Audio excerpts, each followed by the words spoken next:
পশ্চিম বাংলার যে শাসক তার সঙ্গে এখানকার যারা এমবিএ জোট আছেন তাদের অনেক মিল আছে। পশ্চিম বাংলার শাসক পরিবারবাদে বিশ্বাস করেন, এখানেও যারা আছেন তারাও পরিবারবাদে বিশ্বাস করেন।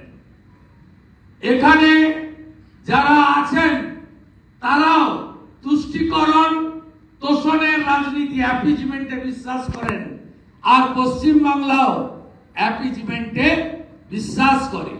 শুধু বাংলাদেশে 596 মন্দির ভেঙেছে তা নয়, 5ই আগস্টের পরে পশ্চিম বাংলায় এবারে দুর্গা পূজায় উত্তরবঙ্গের ফালাকাটাতে দুর্গা মায়ের মণ্ডপে ঢুকে বলেছে শাঁখ বাজাবেন না, উলুধ্বনি দেবেন না, ঢাক বাজাবেন না।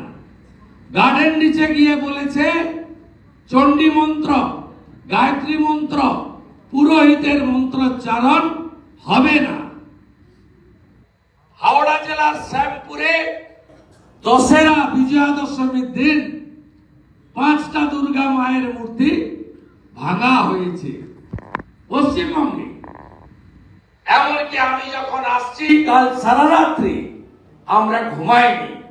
মুর্শিদাবাদ জেলার বেলডাঙ্গাতে কার্তিক পুজো হয়, সেই কার্তিক পুজোর মণ্ডপ মূর্তি বিশেষ করে সনাতনীদের বাড়ি ভেঙে চুরে তছনছ করা হয়েছে। স্বাভাবিকভাবে এই যে শক্তি, মৌলবাদী শক্তি, যারা বলছেন শ্রীলা প্রভুপাদ প্রতিষ্ঠিত ইস্কন শ্রী চৈতন্য দেবের আদর্শে, বলছেন ইস্কনের ভক্তদের ধরে ধরে জবাই করো। এই আওয়াজ বাংলাদেশের কিছু মৌলবাদী শক্তি বলছেন।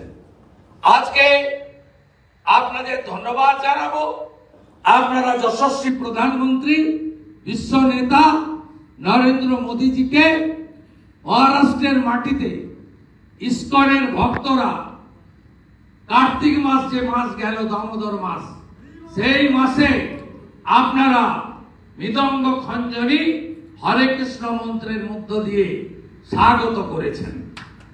আমি আপনাদের বলবো যোগীজির যে জন্মাষ্টমীর ভাষণ, সেটাই হলো মূল মন্ত্র, বাটেগা তো কাটেগা, এক রহেগা তো নেক রহেগা, সেফ রহেগা। তাই আমাদের সবাইকে ঐক্যবদ্ধ হতে হবে। আমাদের নিশ্চয়ই সমস্ত ভাষা, সমস্ত ধর্ম সম্প্রদায় সব থাকবে। আমাদের ভারতীয় হিসেবে আমাদের ঐক্যবদ্ধ হয়ে এই নির্বাচনে দেশ বিরোধী শক্তিকে যারা উৎসাহিত করছে সেই শক্তিকে পরাস্ত করে মহারাষ্ট্রের মাটিতে মহামতি সরকার অর্থাৎ এনডিএ সরকার নরেন্দ্র মোদীজির নেতৃত্বে আমাদেরকে এই জায়গায় করতে হবে। ঔরঙ্গজেবের অত্যাচার ইতিহাস নতুন প্রজন্ম জানে না, তাদের কাছে বলতে হবে। যোগীজি বলেছেন সভাতে, বাটেগা তো নির্মমতা সব শহীদ কাটেগা, নির্মমতা শহীদ কাটেগা। এই ইতিহাস ঔরঙ্গজেবের এই মহারাষ্ট্রের ধরতিতে আছে, আমরা যেন কেউ সেটা ভুলে না যাই।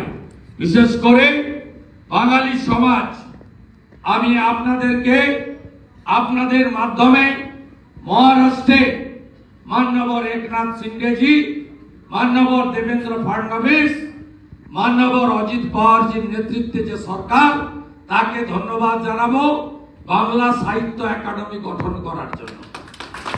ধন্যবাদ জানাবো এই সরকারকে, তারা রামকৃষ্ণ মঠ ও মিশন স্বামী বিবেকানন্দের প্রতিষ্ঠিত, তাকে দ্বিতীয় কেন্দ্র নির্মাণের জন্য থানেতে জমি বরাদ্দ করেছেন।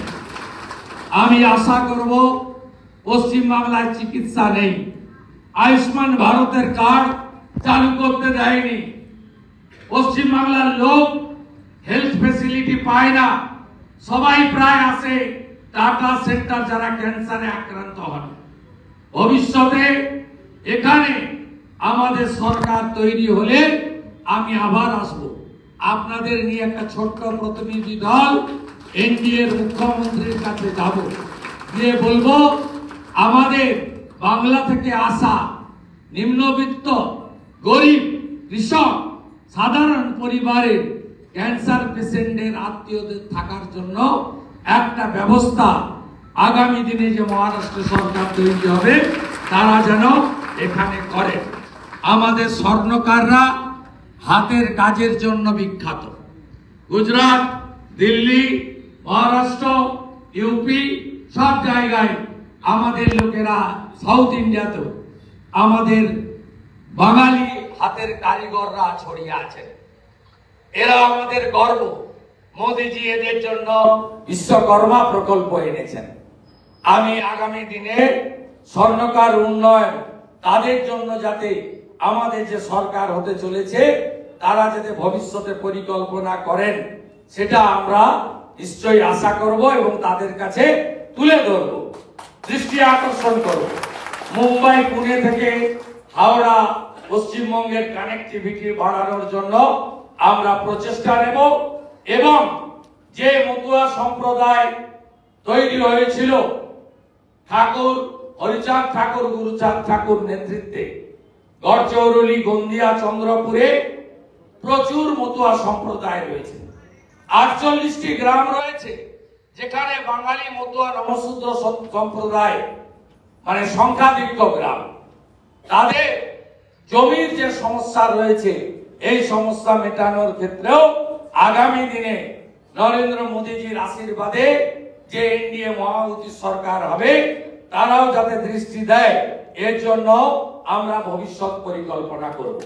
আমাদের ভিডিও ভালো লাগলে লাইক এবং শেয়ার করুন। কমেন্ট সেকশনে গিয়ে জানান আপনাদের মতামত। আরো ভিডিও পেতে আমাদের চ্যানেল সাবস্ক্রাইব করুন এবং প্রতি মুহূর্তে খবরের আপডেট পেতে প্রেস করুন বেল আইকন।